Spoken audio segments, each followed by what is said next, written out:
சைனால மறுபடியும் ஹெச்எம்பிவி அப்படின்னு சொல்லிட்டு ஒரு வைரஸ் பரவிட்டு இருக்கு. இதனால பாத்தீங்கன்னா நாளுக்கு நாள் அவங்க காய்ச்சலால அட்மிட் ஆகக்கூடிய கேசஸ் வந்து அதிகமாயிட்டே போயிட்டு இருக்கு. மறுபடியும் 2020 இருந்த மாதிரியான சுச்சுவேஷன் வருமா? இந்த ஹெச்எம்பிவி வைரஸ் கொரோனா அளவுக்கு பாதிப்பை ஏற்படுத்துமா? இப்ப சோசியல் மீடியால நம்ம பார்த்துட்டு இருக்கக்கூடிய நியூஸ் எல்லாமே உண்மையா?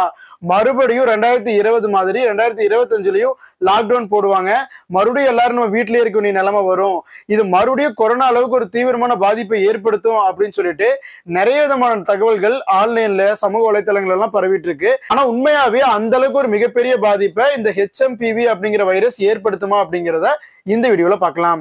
இது நம்ம ஜிகே பைட்ஸ். நான் உங்க GK. So what is HMPV? HMPV அப்படிங்கிறது ஹியூமன் மெட்டானிமோ வைரஸ். இந்த வைரஸ் வந்து நமக்கு சாதாரண ஏற்படக்கூடிய சளி, இருமல், காய்ச்சல் ஏற்படுத்தக்கூடிய வைரஸ்கள்ல ஒண்ணுதான் இந்த ஹெச்எம்பிவி வைரஸ். ஆமாங்க, இப்போ நம்ம சளி, இருமல் நமக்கு வந்துருச்சுன்னு வச்சுக்கீங்களா, நம்ம என்ன பண்ணுவோம்? போய் ஒரு டேப்லெட்டோ ஒரு சிறப்போ வாங்கி போடுவோம்.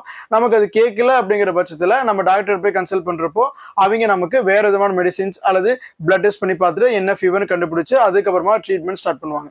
பட் மோஸ்ட்லி பாத்தீங்கன்னா ஒரு முக்காவாசி மக்களுக்கு நம்ம வந்து சளி, இருமல், காய்ச்சல்னா பேசிக்கா ஒரு பேராசிட்டமாலோ அல்லது ஒரு காஃப் சிரப்போ குடிச்சோம்னாவே நமக்கு அது சரி ஆயிரும். அதனால நம்ம யாருமே போயிட்டு எதனால நமக்கு இந்த காய்ச்சல் வந்துச்சு, அதுக்கு காரணமா இருந்தது என்ன வைரஸ், எதனால என்ன பாக்டீரியா அப்படிங்கறதெல்லாம் நம்ம யாரும் டெஸ்ட் பண்ணி பாக்குறது இல்லை. டாக்டர்ஸே பார்த்தீங்கன்னா நமக்கு பேசிக்கான மெடிசின்ஸ் தான் கொடுப்பாங்க, ப்ரிஸ்கிரைப் பண்ணுவாங்க. ஒரு 2-3 டேஸ் கழிச்சு மறுபடியும் நமக்கு அந்த காய்ச்சல் குறையாம இருக்கு அப்படிங்கிறப்பதான் சரி நம்ம பிளட் டெஸ்ட் எடுத்து பார்க்கலாம் அப்படின்னு சொல்லிட்டு பிளட் டெஸ்ட் பண்ணி பார்த்துட்டு உங்களுக்கு இது வைரல் ஃபீவர், இந்த வைரஸ்னால உங்களுக்கு இந்த ஃபீவர் வந்திருக்கு, ஸோ அதனாலதான் உங்களுக்கு காய்ச்சல் இன்னும் குறையாம இருக்கு அப்படின்னு சொல்லிட்டு அதுக்கு தகுந்த மாதிரி மெடிசின்ஸ் நமக்கு ப்ரிஸ்கிரைப் பண்ணுவாங்க. இதுதான் வழக்கம். ஸோ அப்படியுமா அந்த மாதிரி தான் இந்த ஹெச்எம்பிவி அப்படிங்கிற இந்த வைரஸும். இது ஒன்றும் நமக்கு இன்னைக்கு வந்தது இல்லை. காலங்காலமா கடந்த 50-60 வருஷமா உலகம் ஃபுல்லா இது ஆல்ரெடி இந்த வைரஸ் இருந்துட்டு தான் இருக்கு. நமக்கு இதனால காய்ச்சல், சளி, இருமல் இருந்துட்டு தான் இருக்கு. என்னன்னா நம்ம டெஸ்ட் பண்ணி பார்க்கறதுனால இதனாலதான் அந்த சளி, இருமல், காய்ச்சல் அப்படிங்கிறது நமக்கு தெரியறது இல்லை. ஸோ இப்போ பாத்தீங்கன்னா கிளைமேட் சேஞ்ச் ஆகுது, பனி காலத்துல இருந்து மறுபடியும் வெயில் காலம் வருதுங்கிறப்போ மக்கள் எல்லாருக்குமே நார்மலா எல்லா சின்ன குழந்தைங்களா இருக்கட்டும், பெரியவங்களா இருக்கட்டும், எல்லாத்துக்குமே வந்து ஒரு காய்ச்சல், சளி, இருமல் அப்படிங்கிறது வந்துட்டு போகும். அது நம்ம எல்லாத்துக்குமே தெரியும். ஸோ கிளைமேட் சேஞ்ச் ஆகுது, வெதர் சேஞ்ச் ஆகுறதுனால நமக்கு அந்த மாதிரியான ஒரு பாடியில சேஞ்சஸ் இருக்கு அப்படிங்கிறது. ஸோ நாம என்ன பண்ணுவோம், பேசிக்கான மெடிசின்ஸ் எடுத்தாவே நம்ம கியூர் ஆயிருது இல்லைங்களா. ஸோ அதுதான் காரணம். அந்த மாதிரியான ஒரு கேஸ் தான் இந்த ஹெச்எம்பிவி அப்படிங்கிறதும்.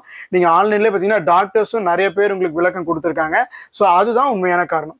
பட் இந்த ஹெச்எம்பிவி வைரஸ் வந்து கோவிட் வைரஸ் அளவுக்கு ரொம்ப பாதிப்பு ஏற்படுத்துமா அப்படின்னா இல்லை. ஏன்னா COVID-19 அப்படிங்கிறது அது பேரு COVID-19. ஏன்னா 2019 தான் அந்த வைரஸையே ஐடென்டிஃபை பண்றாங்க, அந்த ஸ்ட்ரெயினையே அப்பதான் கண்டுபிடிக்கிறாங்க.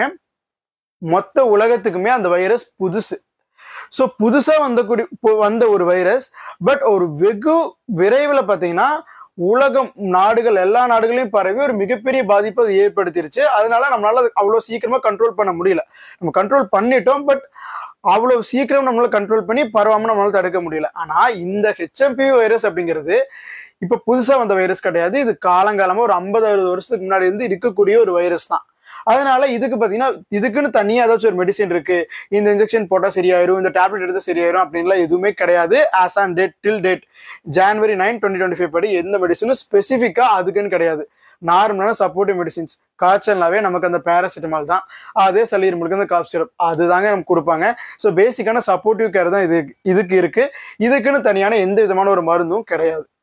ஓகே, இதுக்கு என்ன சிம்டம்ஸ், எப்படி நம்ம அதை ஐடென்டிஃபை பண்ணலாம் அப்படின்னா, நார்மலான சளி, இருமல், காய்ச்சல் தான் நமக்கு எப்படி இருக்குமோ, சளி மூக்குல தனித்தனியா உழுகிறது, இருமல் இருந்துகிட்டே இருக்கிறது, மூச்சு விடுறதுக்கு சிரமமா இருக்கிறது. ஏன்னா அந்த சளி பார்த்தீங்கன்னா போய் நெஞ்சில கட்டிக்கும், மூச்சு விட முடியாது. ஸோ வறட்டு இருமல் வந்துகிட்டே இருக்கும், ஸோ தும்மல் வந்துகிட்டே இருக்கும், ரொம்ப டயர்டா இருக்கிறது. ஸோ இது எல்லாம் தான் பார்த்தீங்கன்னா இதுக்கும் சிம்டம். இது என்னன்னா நம்ம நார்மலா சளி, இருமல், காய்ச்சல் இருந்தா நமக்கு எப்படி இருக்குமோ அதே மாதிரிதான் இதுவும் இருக்கும். ஏன்னா இதுவும் ஒரு நார்மலான சளி, இருமல், காய்ச்சல் தான். அதுக்கப்புறம் பாத்தீங்கன்னா இது யார் அதிகமா பாதிக்கப்படுவாங்க அப்படின்னு பார்த்தோம்னா குழந்தைங்க மற்றும் பெரியவங்க அப்படின்னு சொல்றாங்க. காரணம் என்னன்னா அவங்களுக்கு நோய் எதிர்ப்பு சக்தி கம்பேரிட்டிவ்லி நம்மளை விட கம்மியா இருக்கும். அதனால அவங்களுக்கு ஈஸியா பாதிக்கப்படக்கூடிய இடத்துல அவங்க இருக்கனால கேர்ஃபுல்லா இருங்க அப்படின்னு சொல்றாங்க. பட் அதுதானா அப்படின்னா கிடையாது. எல்லாத்துக்குமே அது 5 வயசு குழந்தையா இருக்கட்டும், இல்லை 25-30 வயசு இளைஞனா இருக்கட்டும், இல்லை ஒரு 50-40 வயசு முதியோரா இருக்கட்டும், யாருக்கா இருந்தாலுமே இந்த காய்ச்சல் வரும். காய்ச்சல் வந்தால் நம்ம நார்மலான சளி இருமல் காய்ச்சல் வந்து நம்ம எந்த மாதிரி ஒரு ட்ரீட்மெண்ட் எடுத்துக்குமோ அந்த ட்ரீட்மெண்ட்டே இதுக்கு போதுமானதுதான். இந்தியன் மெடிக்கல் அசோசியேஷனும் வேர்ல்டு ஹெல்த் ஆர்கனைசேஷனும் என்ன சொல்லியிருக்காங்க அப்படின்னா, மக்கள் யாரும் இதுக்காக பேனிக் ஆக வேண்டாம். நார்மலான ஒரு சளி இருமல் காய்ச்சல் நம்ம எப்படி ட்ரீட்மெண்ட் எடுத்துக்கோமோ அந்த மாதிரியான ஒரு ட்ரீட்மெண்ட் எடுத்துக்கிட்டாவே போதும் அப்படிங்கிறத விளக்கம் கொடுத்துருக்காங்க. ஸோ இதனால மக்கள் யாரும் நம்ம பயப்பட வேண்டியதில்லை. ஸோ மறுபடியும் ஒரு லாக்டவுன் வரும், மறுபடியும் எல்லாரும் ஒர்க் ஃப்ரம் ஹோம், மறுபடியும் ஆன்லைன் கிளாஸ் அப்படிங்கிற மாதிரி ஒரு சுச்சுவேஷன்லாம் மறுபடியும் ரிப்பீட் ஆகிறதுக்கு இன்னைக்கு இது நிலவரப்படி அந்த மாதிரி ஒரு துளி கூட சான்ஸே கிடையாதுங்க. ஸோ யாரும் நம்ம பயப்பட வேண்டாம். ஸோ கண்டிப்பாக நார்மலான சளி இருமலுக்கு நம்ம எந்த மாதிரி ஒரு ட்ரீட்மெண்ட் எடுத்துக்குமோ அந்த ட்ரீட்மெண்ட்டே நமக்கு போதுமானது தான். ஸோ இதுதான் HMPV வைரஸ் பற்றின உண்மையான ஒரு தகவல். ஸோ இந்த மாதிரி உங்கள் ஃப்ரெண்ட்ஸ் யாராச்சும் இதை பற்றி தவறான ஒரு செய்தியை பார்த்துட்டு தப்பாக புரிஞ்சுட்டு இருக்காங்க அப்படின்னா அவங்களுக்கும் இந்த வீடியோவை ஷேர் பண்ணுங்கள். இது நம்ம GK பைட்ஸ். நான் உங்கள் GK.